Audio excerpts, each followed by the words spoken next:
Okay, students, this is a long overdue update to the not three, but four labor market structures. Everybody needs to get a blank piece of paper, or they can use the table I provided in the PDF file in D2L or Canvas if this is an HCC class, and print that out and get your pen or pencil, and let's work this together. Okay, students, you're going to set your page up. Although I recommend landscape style because I know some people have scanner issues when it comes to homework or creating images. You can do portrait. It needs to be 5 columns across and it needs to be a total of 8 rows top to bottom. The first row has the proper names of the structures. Please pay close attention to spelling and verbiage. Don't omit any words. Don't misspell any words. The 4 structures are named Perfectly Competitive Labor Market. And again, all 4 words mandatory. One-sided monopsony, you can also call it unilateral monopsony. Two-sided monopsony, could also be called bilateral monopsony. And the one that's missing from many sources but needs to be in there, and that applies for a lot of labor, including college professors, imperfectly competitive labor market. Now we're going to be going through and talking about different descriptors, similar to what we did with production market structures, but in this case we're dealing, remember, with businesses as employers of labor in Unit 3. Number of employing firms. A descriptive term or a range of values will be given here. These are the number of actual businesses that are employing labor in the market. Number of potential employees, sometimes called the labor pool. This is the number of workers that have the skills to meet the jobs that could be potentially chosen from or hired. A description of the type of skills labor has, aka the skill set they possess. Some skills are called common or everyman. These are skills that it is very easy to develop proficiency in, such as fronting and facing shelves in a grocery store. Cashier skills and sales skills are actually fairly common. Other skills are called specialized, meaning require advanced training, advanced degrees. It takes a lot more time and experience to develop proficiency. A plumber, an electrician, a teacher or professor, an engineer, they require specialized training, and it takes a long amount of experience, years to develop strong proficiency in these skills. That's specialized. Sometimes I'll state that the skill set is variable, and all that means is you've got businesses that hire both common and specialized skills. And this is more common than you think it is, actually. If you take a look at engineering firms, they have a lot of manual laborers who do the cleanup there, and also do the clerical work, but it would have common skills, but you also have a lot of people with highly specialized skills, engineers and engineering management, and so you see them hiring variable skill sets. Now, the degree of wage control or salary control possessed by the firms and also by the workers will be addressed in one cell for each structure. Again, we don't use the term price of labor because there's no ownership of labor. Workers own their skills. For example, management and businesses do not own labor at all for obvious reasons. We had a war about that back in the 1800s, as you all well know. But the thing is, we have to talk about how much or how little wage control is possessed by each side of the market. When I usually talk about businesses or firms, I'm going to use the phrase management because it's not necessarily the owners, but the operators that are involved in the day-to-day business of the firm, and that includes how that management will control or not control wage rates, and the same thing goes for the actual workers themselves. Are there restrictions on labor? There could be legal restrictions, geographic restrictions, other factors that restrict labor's ability to get work, to be employed, or to change employers. And so some markets have more restrictions than others.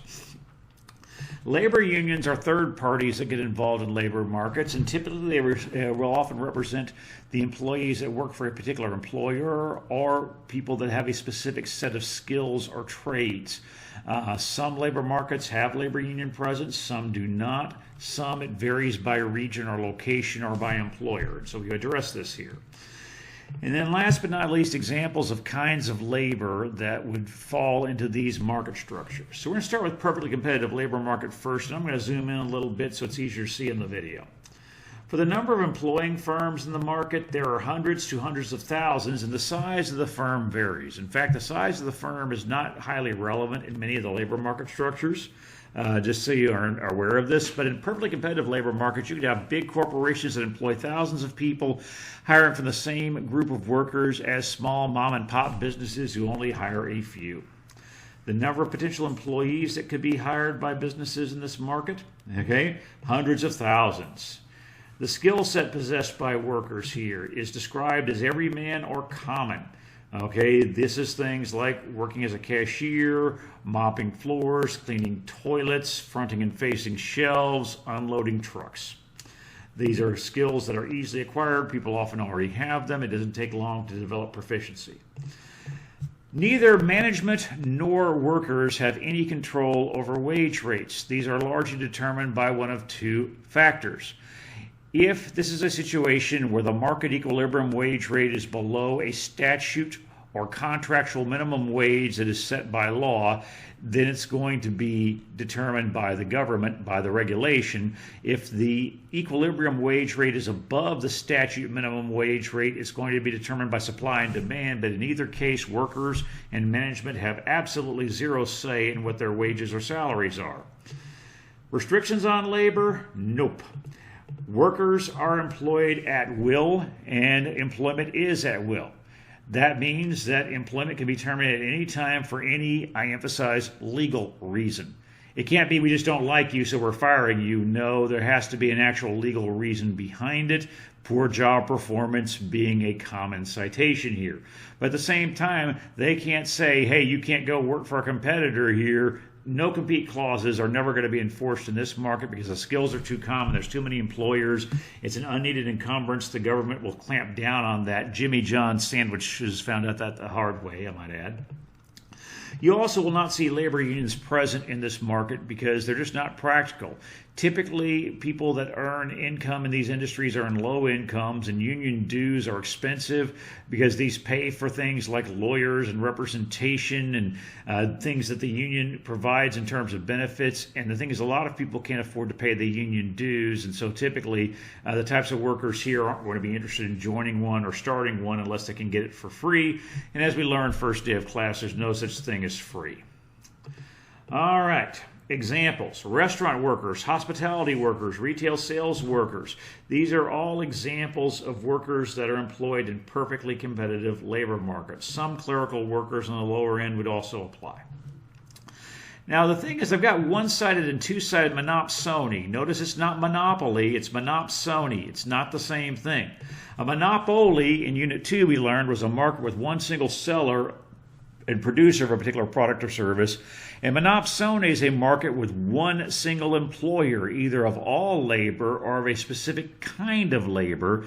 And so these monopsonies are not going to be the same as a monopoly on any level here because, again, businesses are on the demand side for labor. They are on the supply side for production of goods and services, so things seem to be inverted from Unit 2. Be mindful. Now, some of these things we see here, and the reason why we say one-sided or two-sided, or if you prefer fancy lingo, unilateral or bilateral, has to do with where is the power situated in terms of this monopsony. Is it all on one side, or is it distributed between two sides, and the two sides are always labor and management, or in other words, workers and the operators of businesses. Now, some of these things are in common, but dittos and arrows don't work. You have to put all the verbiage in for both of them, even if it's the same as the one on the left or right-hand side. You will lose points if you use dittos or arrows, and don't try me on this. You will find out that, yes, I'll take off points if you don't fill them in. For both one- and two-sided monopsonies, there's one single firm that is either employing a certain specialized type of labor or all types of labor, and it's primarily based on a geographic region. Yes, similar to monopolies, monopsonies tend to be regional in nature. Now, the number of potential employees to be hired depends. If the labor is specialized labor, there's hundreds of potential employees to employ. If it's variable, meaning the business employs both common and specialized labor, it's thousands. And this applies for both of them. Now, y'all will notice there's some highlighted boxes coming up.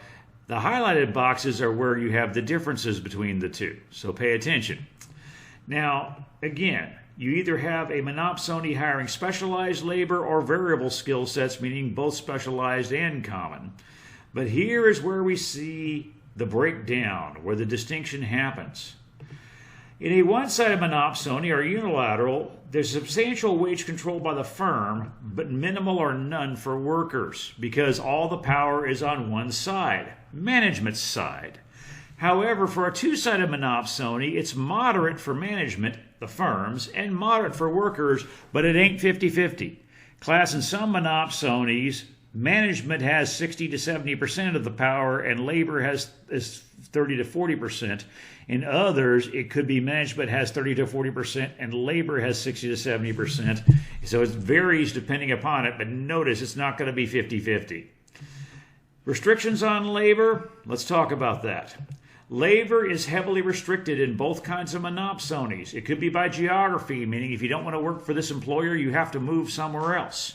It could be by skill set. You want to work as an astronaut, you have to work for NASA. Okay, right now, Bezos and Branson may be launching rockets, but they're doing it in conjunction with NASA, and most of those astronauts have to go through specialized training. Now, they've got William Shatner and some people doing some publicity stunts, but that's not the main mission specialists and astronauts and pilots you see. Okay, just so you know. If you don't want to work for NASA, you can move to Russia. Good luck trying to get employed by the Chinese space program because they only use Chinese military for that at this point. It could be legal issues. Okay, legal issues could restrict it. Like in some cases, you've got long-term relationships between businesses and unions, and they may have a closed shop, meaning they only employ members of the union. They could have a union shop, meaning that you are required to join the union by management within 90 days of being hired. Otherwise, you will be released from the job. They require union membership for continued employment. Sometimes you have an open shop, but that's not very common when you have labor unions. But that's just some examples. Other legal issues could be contracts. Contracts might stipulate that you can't quit unless you give a certain amount of notice, and when you're giving notice, you have to competently train your replacement. You have to be productive, otherwise they can essentially financially penalize you or do other things to penalize you. You can't just walk off the job and say, take this job and shove it. You can be legally penalized for that. And these kinds of restrictions on the legal level are very common when you deal with monopsonies. Now, this is where another big difference between the two happens. The one-sided or unilateral, there is no union present, hence why it's one-sided. On the other hand, for the two-sided or bilateral, there is a union present and there's significant union membership. And they're paying their dues, by the way. A union can't operate without its revenue in the form of union dues. Let me add something. Significant doesn't have to be a majority. It could just be a large plurality. If you have 35% of the labor force of a factory as union members and the union calls a strike, that 35% walking off the job could slow down or stop production completely.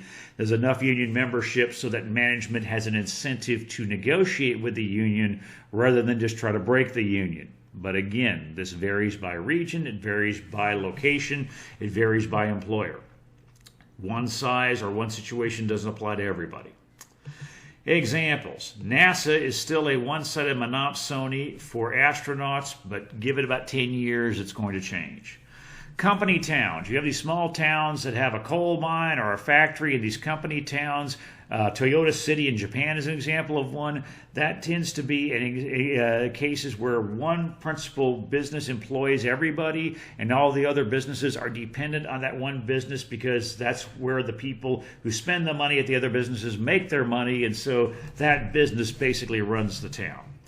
Your professional sports leagues like Major League Baseball, the National Hockey League, National Football League, National Basketball Association, Major League Soccer, they are examples of two-sided monopsonies, and those players' unions, especially in Major League Baseball, are somewhat powerful. The National Hockey League, National Basketball Association unions are not as powerful as Major League Baseball. National Football League and Major League Soccer are the least powerful of all the unions in professional sports, but Major League Baseball is one exception where the union is actually more powerful than management. That's not the case with the other sports leagues, but again, the power amount varies. It's not one size fits all. Now for the fourth structure, the one that is missing. That is the imperfectly competitive labor market.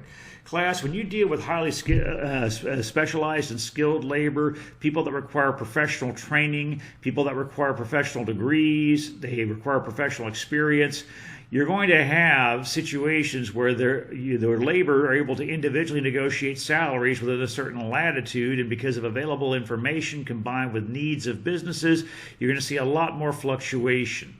If I was to give you an analogy, the analog for imperfectly competitive labor market would be an oligopoly, primarily because one size does not fit all, and some of the models that work so well for the extreme cases, the competitive, on the perfect side and the monopsonies, the models blow up because there's too much volatility in the imperfectly competitive labor market. I think some textbooks avoid addressing it just because it's so complicated. I think it needs to be addressed because it's so commonly experienced in our labor in the United States and elsewhere. You could have up to a few hundred firms employing, and the firms are of varying size. The number of potential employees are a few hundred to a few thousand, and again, this depends.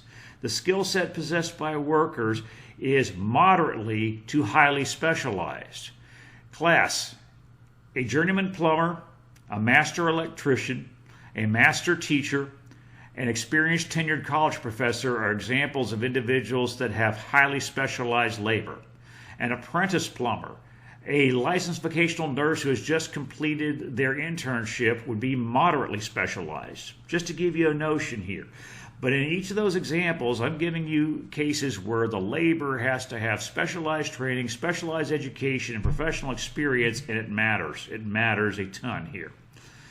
Now, moderate wage control for firms, moderate for workers. In this case, you're going to primarily see this take the form of negotiations. I'm going to tell you right now, somebody who is employed in this kind of labor market, one of the best things you can do for yourself if you're in a professional job like a financial analyst or an accountant or a lawyer or a nurse is to do research on Glassdoor and on other websites to find out what the current rate of pay is for people with certain experience. And the thing is, if your recent raise has you lagging behind, you need to try to negotiate it or you need to job hop. To be quite frank with you, a lot of people who have made gains in their salaries after having professional degrees and experience have found that if they change jobs every few years, their wages grow a lot faster than being loyal to the same employer for long periods of time. And in fact, some management of employers are starting to notice this, and they're trying to do things to make sure that wages become more competitive to prevent job hopping. Because if you have somebody that's worked in a position for 10 plus years and they're the main person that knows how to do certain important tasks that there's legal things attached to, if that person isn't happy and jumps to another employer, whomever they train is not going to be adequate. It's going to take them a few years to develop the experience to do those certain tasks. It's a lot cheaper to keep her, as the saying goes, or to keep those employees. And the best way to do so is make sure the benefits, make sure the salaries are competitive. And if this is a position where somebody can work remotely and they want to do it, find ways to make it happen. Don't say you have to go back to the office like everybody else does. It's not necessary, and it sucks time out to be stuck in traffic, especially in a city like Houston. Just saying. Now, employment contracts have placed semi-restrictions on labor where it's applicable. In some cities and states, no contract clauses are not legal. Sometimes they're not legal, but because of the way the industry works, because of the way different employers will cooperate with each other, many employees will respect them even if they can buck them. I'm just telling you this right now. In television news, for example, no-compete clauses were ruled by the Supreme Court to be unenforceable, but what I've seen in the Houston area, when somebody changes TV stations, they will follow the directions of the no-compete clause, and usually the new employer will force that person to do so because they don't want to anger the competition, because then it can become a free-for-all for poaching talent, and that doesn't necessarily help with ratings or other issues there. Skill sets and legal issues can also cause restrictions here and there, because one of the biggest determining factors in not only somebody's mobility but in somebody's desirability to be hired is their experience and their professional development. Have they acquired new skills? Have they kept up with skills in the market, or have they stagnated? And so the skill sets are a factor there, and of course contracts, legally enforceable contracts that bind both parties. Now, sometimes you may see labor unions in this market structure, or you may not. It depends upon the history, the region, and is there unionization in the past or not. Some of these industries do have labor unions, some don't, some it depends upon the region. Now, some examples I have mentioned, and there are many. Teachers, engineers, airline pilots, flight attendants, factory workers in cities with multiple factories of different ownership, executives in banks and college professors. All of these are employed in. All right, everybody. Well, that's the overview of the 4 labor market structures. I hope you find this insightful. Please work on this particular table and have it posted in the appropriate discussion board. Use this as a model for Problem 1 and Homework 3 in Econ 2302. Thank you all very much.